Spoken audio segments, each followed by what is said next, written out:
Board एक्झामसाठी आता शेवटचे 10 दिवस शिल्लक राहिले आहेत आणि एक गोष्ट तुम्ही लक्षात ठेवा की अभ्यास आता तुमचा 0 प्रिपरेशन आहे, 50% आहे किंवा सगळा कंप्लीट झाला आहे. या गोष्टींपेक्षा या 10 दिवसांचा युटिलाइज किंवा तुमचं प्लॅनिंग काय असणार आहे ते खूप गरजेचं आहे.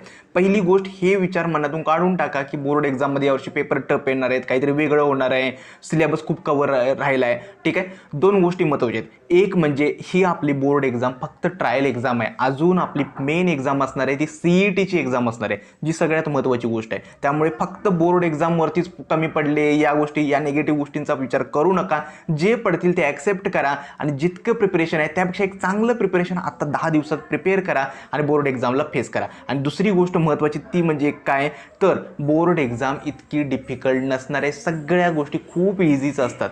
ठीक आहे, त्यामुळे मनातून ह्या गोष्टी काढून टाका की सगळे बोलतात की पेपर स्टेप येणार आहे, ते वेगळं काय येणार आहे. असं काही नाही आहे. आणखीन एक सांगायचं आहे, आता भरपूर यूट्यूबर्स वगैरे बघाल ना तर लाईव्ह लेक्चर्स वगैरे घेतात, या गोष्टी होतात. लाईव्ह लेक्चर्स कुणीही बघू नका. ते अपलोड झाल्यानंतर 1.5x किंवा 2x स्पीडवरती बघा.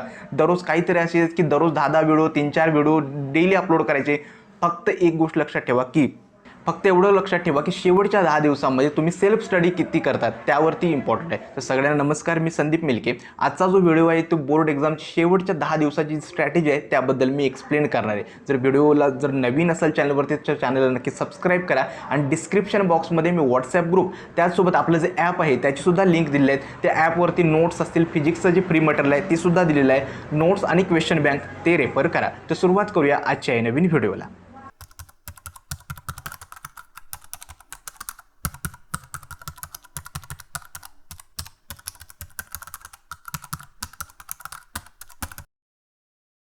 पुढच्या 10 दिवसाचा पहिला रूल आहे ते म्हणजे काय, 1 डे 1 सब्जेक्ट प्लॅन. आता एक गोष्ट लक्षात ठेवा की आपला 10 फेब्रुवारीला पहिला पेपर इंग्लिशचा होणार आहे आणि तिथून आपली प्रिपरेशन स्टार्ट होणार आहे. त्यामुळे हा जो वेळ आहे हा कम्प्लिटली रिव्हिजनसाठी जाणार आहे. म्हणजे जर तुम्ही 10 फेब्रुवारी बघाल तर 8 आणि 9 फेब्रुवारी याच्यामध्ये तुम्हाला इंग्लिशचं प्रिपरेशन करावं लागणार आहे. ठीक आहे, मराठीसाठी एक दिवस इनप आहे जो 11 फेब्रुवारीचा मिळतोय. ठीक आहे, त्यानंतर आपल्याला 3 दिवस मिळतात, 13, 14 आणि 15 फेब्रुवारी. या 3 दिवसामध्ये फिजिक्स प्लस केमिस्ट्री आपल्याला कव्हर करायचं आहे. ठीक आहे, आणि त्यानंतर आपल्याला मिळतो ते मॅथ्ससाठी 2 दिवस देतात, इनफ होऊ शकतात. थोडं जरा डिफिकल्ट आहे तरीसुद्धा मॅथ्स मॅनेज करता येईल. आणि त्यानंतर बायोलॉजी. त्यामुळे जो टाईम टेबल आहे त्यानुसार तुम्हाला फक्त केमिस्ट्री आणि मॅथमॅटिक्सला थोडा वेळ कमी मिळतो, तो आता तुम्हाला भरून काढायचा आहे. ठीक आहे, मग पुढच्या 10 दिवसाचं प्लॅनर काय असणार आहे आणि 1 डे 1 सब्जेक्ट म्हणजे काय. तर समजा आज हा व्हिडिओ मी अपलोड करतोय, तर पहिली गोष्ट 1 फेब्रुवारीला तुम्हाला काय करायचं, म्हणजे ज्या दिवशी तुम्ही व्हिडिओ बघाल त्या दिवसापासून तुम्हाला प्रिपरेशन स्टार्ट करायचे आणि रिव्हर्स पॅटर्न स्टार्ट करायचं आहे. म्हणजे जर तुमचा PCM ग्रुप असेल तर तुम्हाला काय करायचं, या ऑर्डरनं प्रिपरेशन करायचे. उदाहरणार्थ सांगतो, 1 फेब्रुवारीला काय करायचं आहे, तर तुम्हाला कंप्लीट एक दिवस मॅथमॅटिक्स किंवा बायोलॉजीला द्यायचं आहे. 2 फेब्रुवारीला काय करायचं आहे, तर कंप्लीट प्रिपरेशन फक्त केमिस्ट्रीची करायची आहे. 3 फेब्रुवारीला फिजिक्सला करायचं आहे. एक सायकल इथं पूर्ण झाली. दुसरी सायकल 4 फेब्रुवारीपासून स्टार्ट होते. परत तुम्हाला काय करायचं आहे, मॅथमॅटिक्स किंवा बायोलॉजी पिकअप करायचं आहे. 5 फेब्रुवारीला अगेन केमिस्ट्री पिकअप करायचं आहे. 6 फेब्रुवारीला फिजिक्स पिकअप करायचं आहे. आणि 7 फेब्रुवारीला फक्त केमिस्ट्री आणि मॅथ्स या दोन्हीपैकी जे काही तुमचं मागे असेल, कमी सिलेबस असेल त्याच्यावरती फोकस करायचं आहे. ठीक आहे, अगेन 8 आणि 9 फेब्रुवारीला आपण काय करायचं आहे, इंग्लिशचं प्रिपरेशन करायचं आहे. जर वेळ मिळाला तर रिव्हिजन करायचं आहे. ठीक आहे, आता ही गोष्ट समजली की प्रत्येक दिवसामध्ये आपल्याला एक सब्जेक्ट पिकअप करायचा आहे. मग एक गोष्ट लक्षात ठेवा, या एक दिवसामध्ये करायचे काय. एक महत्त्वाची गोष्ट काय, तर त्या दिवसामध्ये जे काही तुमचे अनटचड सिलेबस चॅप्टर्स आहेत, म्हणजे असे काही चॅप्टर्स आहेत जे तुम्ही केलेच नाही आहेत, इनकम्प्लीट आहे, ते करणं खूप गरजेचं आहे. महत्त्वाचा मुद्दा हा आहे की या 10 दिवसांमध्ये सिलेबस कवर जास्तीत जास्त झालाच पाहिजे. ठीक आहे, कारण का होतं असं की एक चॅप्टर तुम्ही परफेक्ट करून बसता, त्याच्याऐवजी जर तुम्ही दुसरा चॅप्टर जर त्या वेळेमध्ये थोडाफार केला असतात तर त्याचे काही ना काही क्वेश्चन्स आणि मार्क्स तुम्हाला नक्की भेटले असतात. त्यामुळे चॅप्टर परफेक्ट करू नका. आता एवढंच करायचं आहे की जेवढा शक्य असेल तेवढा सिलेबस कव्हर करा. ठीक आहे, हे होतं पुढच्या 10 दिवसाचं तुमचं प्लॅनर. आता चॅप्टर खरं तर कव्हर कसा करायचा आहे ते सांगतो. मागच्या व्हिडिओपासून मी सांगतोय की आता फक्त एकच पॅटर्न फॉलो करायचा आहे, फक्त क्वेश्चन आन्सर सिरीज. ठीक आहे, म्हणजेच काय, एखादा चॅप्टर पिकअप करायचा, ठीक आहे. चॅप्टर पिकअप केल्यानंतर गेल्या 4 ते 5 वर्षाचे त्या चॅप्टरचे PYQs फक्त पिकअप करायचे. ठीक आहे. ते 4 ते 5 वर्षाचे PYQs म्हणजे काही खूप जास्त संख्या नाही आहे. लक्षात ठेवा, ते 4 ते 5 वर्षाच्या PYQमध्ये फक्त काही क्वेश्चन्स आहेत ना अगेन अँड अगेन रिपीट होतात. मोजून प्रत्येक चॅप्टरमध्ये 8 ते 10 क्वेश्चन्सच असतात जे अगेन अँड अगेन PYQ म्हणून रिपीट होतात. ते फक्त जरी परफेक्ट केले तर तुमचा 70% चॅप्टर कव्हर होतो. ठीक आहे. आता हे म्हणू नका की आपल्याकडे PYQ नाही आहेत, माझ्याकडे काय टार्गेटचे बुक्स असतील किंवा ऑनलाईन कुठे असतील तर ते PYQs फक्त लास्ट 4 ते 5 वर्षाचे जरी केलेत तरी इनफ आहेत. ठीक आहे. त्यामुळे पहिली गोष्ट लक्षात ठेवा, चॅप्टर पिकअप केला आणि प्रत्येक चॅप्टरचे गेल्या 4 ते 5 वर्षाचे जे PYQs आहेत मोजून 8 ते 10 क्वेश्चन्स असतात, ते फक्त क्वेश्चन पिकअप करायचा आणि त्याचा आन्सर पाठ करायचं. ठीक आहे. या दोनच गोष्टी फॉलो करायच्या म्हणजे तुमचा तो चॅप्टर कव्हर झाला. एवढं जरी केला तरी तो चॅप्टर व्यवस्थित कव्हर होतो. त्या चॅप्टरचा 70% अंडरस्टँडिंग तुमचं क्लिअर होईल बोर्ड एक्झामसाठी. ठीक आहे. आणि ते चॅप्टर करायला हार्डली तुम्हाला हे 8 ते 10 क्वेश्चन करायला मोजून मला वाटतं 2 तास ते 2.5 तासाचा वेळ लागतो. ठीक आहे. म्हणजे विचार करा, माझ्याकडे 1 दिवस होता, याच्यामध्ये मला पूर्ण चॅप्टर कव्हर म्हणजे एका सब्जेक्ट कव्हर करायचा होता. एक चॅप्टर मी पिकअप केला, तो चॅप्टर मी 2 ते 2.5 तासामध्ये पिकअप केला. पुढच्या 2 ते 2.5 तासामध्ये मी दुसरा चॅप्टर, म्हणजे कमीत कमी दिवसातून 2 ते 3 चॅप्टर्स तुमचे कव्हर होऊ शकतात जर व्यवस्थित डेडिकेटेडली कव्हर केलं तर. आय होप तुम्हाला हे समजलं असेल. वन शॉट लेक्चर्स किंवा लाईव्ह लेक्चर्स ओके याच्या मागे पडू नका. भरपूर यूट्यूबर्स आहेत ना 2-2 3-3 व्हिडिओ डेली अपलोड करत आहेत. का तर तुम्हाला ते काही पण फ्री काही देत नाहीत ते तुम्हाला. ओके, एक गोष्ट लक्षात ठेवा, फक्त ते काही त्यांच्या व्ह्यूज आता जास्त बोर्ड एक्झाम जवळ येते त्यामुळे व्ह्यूज वाढवण्यासाठी या सगळ्या गोष्टी आहेत, बाकी काही नाही आहे. लक्षात ठेवा, तो व्हिडिओ अपलोड झाल्यानंतर 2x वरती बघा. जर वाटत असेल काही तुमच्या प्रिपरेशनमध्ये त्याचा फरक पडतोय तर फॉलो करा, अदरवाईज नको. ठीक आहे. PYQs रिपीट होतात, उगाच हा भ्रम विचार करू नका की वेगळं काही. लक्षात ठेवा, मोजून ज्या काही कन्सेप्ट असतात ना त्या अगेन अँड अगेनच रिपीट होत असतात, वेगळं काही होत नसते. त्यामुळे PYQs रिपीट होतात. ठीक आहे. हे होतं क्वेश्चन्स आन्सर पॅटर्न जी सेकंड स्टेप होती. तिसरं म्हणजे काय, माइंड मॅप्स. ठीक आहे. आता एक छोटी गोष्ट सांगतो, ज्यावेळी आम्ही इंजिनिअरिंगची प्रिपरेशन करत असायचो, ठीक आहे, इंजिनिअरिंगच्या प्रिपरेशनच्या वेळी आमचा बोर्ड एक्झामचा पेपर समजा उद्या आहे तर त्याच्या 1 दिवस आधी आम्ही प्रिपरेशन करायला स्टार्ट करायचो. मोजून आम्हाला 6 चॅप्टर्स असायचे, 6 म्हणण्यापेक्षा 4 चॅप्टर्स असायचे आणि ते 4 चॅप्टर्स असे असायचे की आम्हाला त्याच्याबद्दल आयडियाच नसायचे. इव्हन त्या एक्झामच्या आदल्या दिवशी आम्हाला समजायचे की त्या चॅप्टरची नावं काय, त्याच्यातलं कंटेंट काय. मग अशा सिच्युएशनला आम्ही काय करायचो, माइंड मॅप्स टेक्निक यूज करायचो. माइंड मॅप्समध्ये काय करायचं तर जर तुम्हाला ChatGPT माहीत असेल किंवा Co-Pilot माहीत असेल किंवा त्यानंतर जेमिनी आहे, ठीक आहे, ते अशी काही जी AI जी आहेत त्याचा यूज करायचो. याच्यामध्ये काय करायचं, मोस्टली जर बघाल तर ChatGPTला काय असतं तर तुम्ही फोटो काढून पिक्चर्स जे अपलोड करू शकता ते लिमिटेड आहे. या साईट्स आहेत, गुगलला जर सर्च केलं ChatGPT, Co-Pilot किंवा जेमिनी, याच्या लॉग इन करा, त्याच्यामध्ये ईमेलने तुमचं लॉग इन करा आणि लॉग इन केली तर ChatGPTला लिमिटेड आहेत फोटोज अपलोड, जेमिनीला आणि Co-Pilotला चांगले आहेत. Co-Pilot हे मायक्रोसॉफ्टचं एक प्रोडक्ट आहे आणि जेमिनी गुगलचं आहे. ठीक आहे. मग त्याच्यावरती ना क्वेश्चन फोटो अपलोड करायचा एक ऑप्शन आहे. ठीक आहे, तो अपलोड करा.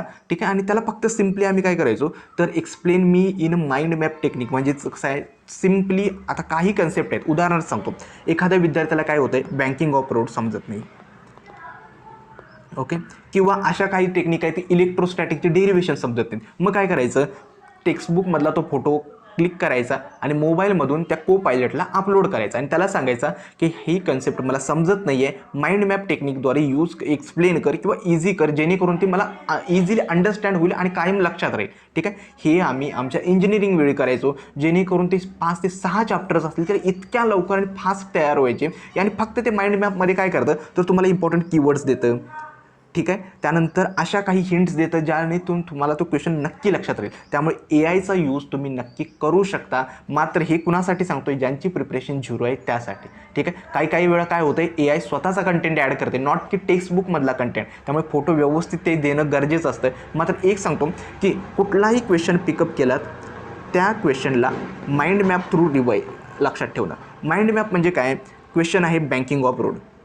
बँकिंग ऑफ रोडमधली पहिली गोष्ट त्याची डायग्रॅम तुम्हाला माहिती पाहिजे. डायग्रॅम आणि जे काही कंपोनंट्स असतील, ठीक आहे, आणि फोर्सेस ते तुम्हाला माहिती पाहिजेत. ठीक आहे. सेकंड म्हणजे काय, जो डेरिव्हेशनचा फॉर्म्युला आहे त्याचं एंडिंग कशापर्यंत होतं आहे, म्हणजे जो मी एंडिंग काय करतो आहे, मला प्रूव्ह काय करायचं आहे, ओके. आणि सगळ्यात महत्त्वाचं आहे की फॉर्म्युला कोणता यूज करते. या 2 गोष्टी फक्त लक्षात ठेवायचं. डायग्रॅम मला काय प्रूव्ह करायचं आणि फॉर्म्युला, त्याच्यानंतरच्या ज्या मधल्या स्टेप्स आहेत त्या ट्राय करायच्या की लक्षात राहतील. ही असते माइंड मॅप टेक्निक. असं प्रत्येक क्वेश्चनला होतं. ठीक आहे. दुसरं असतं ते म्हणजे कीवर्ड्स यूज करणं. हे सुद्धा माइंड मॅपचंच आहे. डेफिनेशनचं आठवत नसेल तर कीवर्ड लक्षात ठेवायचं, कारण का बोर्ड एक्झाममध्ये कीवर्ड्स मॅटर करतात. लक्षात ठेवा. उत्तर लिहिताना सुद्धा पॉईंटनीच तुम्हाला इम्पॉर्टंट आहे. ठीक आहे. सेकंड म्हणजे काय, आता रिव्हिजन लक्षात ठेवा. या आठवड्यात आपण रिव्हिजन करायचं नाही. जर वेळ मिळाला तरच. हा जो पूर्ण आठवडा आहे, म्हणजे आज ज्यावेळी तुम्ही व्हिडिओ बघताय तिथपासून ते शनिवारपर्यंत कम्प्लिटली सिलेबस कव्हर करणं एवढंच तुमचं एम आहे. बाकी तुम्हाला काही करायचं नाही. कारण का आत्ता सिलेबस कव्हर करा. आपण बोर्ड एक्झामच्या आधी जेवढा काही आत्तापर्यंत सिलेबस कव्हर केला आहे तो जेवढ्या जास्तीत जास्त वेळा रिवाईज करणार आहोत, त्यामुळे तेव्हा रिव्हिजन होणारच आहे. आता फक्त सिलेबस कव्हरवरती फोकस करा. ठीक आहे. नेक्स्ट स्टेप म्हणजे काय, आता 0 स्टडी, 50% स्टडी, 80% स्टडी, असे काहीही तुम्हाला डिव्हिजन करायची गरज नाही आहे. जे काही तुमची सिच्युएशन आहे, 0 प्रिपरेशन आहे ना, ॲक्सेप्ट करा. मला सेल्फ स्टडी करायचं आहे, हे गरजेचं आहे. ठीक आहे. आणि महत्त्वाचं काय, जरी प्रिपरेशन व्यवस्थित PYQ जरी केलेत ना चॅप्टरचे, तरीसुद्धा सगळ्यांना खूप चांगले मार्क्स मिळणार आहेत. ठीक आहे. त्यामुळे उगाचच काय होतं की माझी प्रिपरेशनच काही नाही, मी आत्ता सुरू करतोय, हे रिग्रेट करण्यात, यूट्यूबर्सच्या उगाचच काहीतरी खोट्या म्हणजे कमेंट्स करण्यात, की या गोष्टी करण्यापेक्षा तुम्ही सेल्फ स्टडीवरती फोकस करा. स्लॉट्स बनवा आणि त्यामधून करा. ठीक आहे. आता लक्षात ठेवा की 6 आवर्सचा मी तुम्हाला स्टडी स्लॉट सांगितला. लक्षात ठेवा की पहिली गोष्ट म्हणजे काय, तर पहिल्या ही 2, ठीक आहे, तर 2-2 तासाचे स्लॉट्स बनवा. ठीक आहे. आणि त्याच्यामध्ये एक चॅप्टर कव्हर करायचा प्रयत्न करा. ठीक आहे. मोस्टली मॉर्निंगमध्ये, इव्हनिंगमध्ये आणि बाकीचे जी गोष्टी आहेत, कॉलेजचे प्रॅक्टिकल्स असतील किंवा बाकी काही गोष्टी, ते थोड्याफार बाजूला ठेवा. जी महारिव्हिजन सिरीज असतात, लाईव्ह लेक्चर्समध्ये उगाच ते 8-10 तासाचे कव्हर असतात आणि तितका वेळ तुम्ही एका ठिकाणी बसता, ते लक्षात पण समजत नाही. त्याऐवजी तेच जर रेकॉर्डेड बघितलं तर खूप फायदा होऊ शकतो. त्यामुळे लक्षात ठेवा, 6 hours self study technique use करा. 2-2 आवर्समध्ये तुमचे स्लॉट्स डिवाईड करा. एक चॅप्टर त्याच्यामध्ये कव्हर करायचं.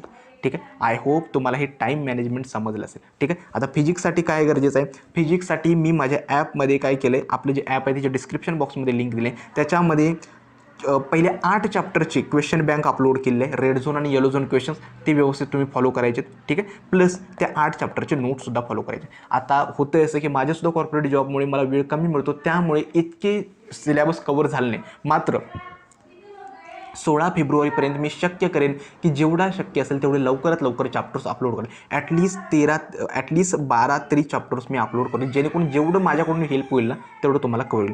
केमिस्ट्री, मॅथ्ससाठी लक्षात ठेवा, टेक्स्टबुकमधली सॉल्व्ड न्यूमरिकल्स एवढं करा. बायोलॉजीसाठी रिव्हिजन प्लस PYQs. ठीक आहे. आणि केमिस्ट्रीसाठी complete textbook plus solved numericals एवढी फॉलो करा. ठीक आहे. आय होप तुम्हाला हे सब्जेक्ट वाईज समजलं असेल. एक शेवटचं सांगतो, पुढच्या 10 दिवसांमध्ये जर ॲटलिस्ट कन्सिस्टंटली 6 तास डेली अभ्यास केला, मी जे आत्ता प्रिपरेशन स्ट्रॅटेजी सांगितली ती जर फॉलो केली, तर ॲटलिस्ट तुम्हाला बऱ्यापैकी चांगला स्कोर नक्की येऊ शकतो. त्यामुळे घाबरून जायचं नाही. ठीक आहे. पॉझिटिव्ह ॲटिट्यूड ठेवा. जे काही प्रिपरेशन करताय ते फक्त नोट्स आणि माइंड मॅप्सद्वारे रिव्हिजन करत जा आणि जास्तीत जास्त सिलेबस कव्हर करा. या 3-4 गोष्टी जरी फॉलो केल्यात ना, तरी बऱ्यापैकी आपल्या बोर्ड एक्झाममध्ये एक चांगला स्कोर तुम्हाला नक्की मिळवू शकतो. आजचा हा व्हिडिओ कसा वाटला हे देखील मला कमेंट सेक्शनमध्ये सांगा. आजचा व्हिडिओ मी इथेच थांबवतो. धन्यवाद.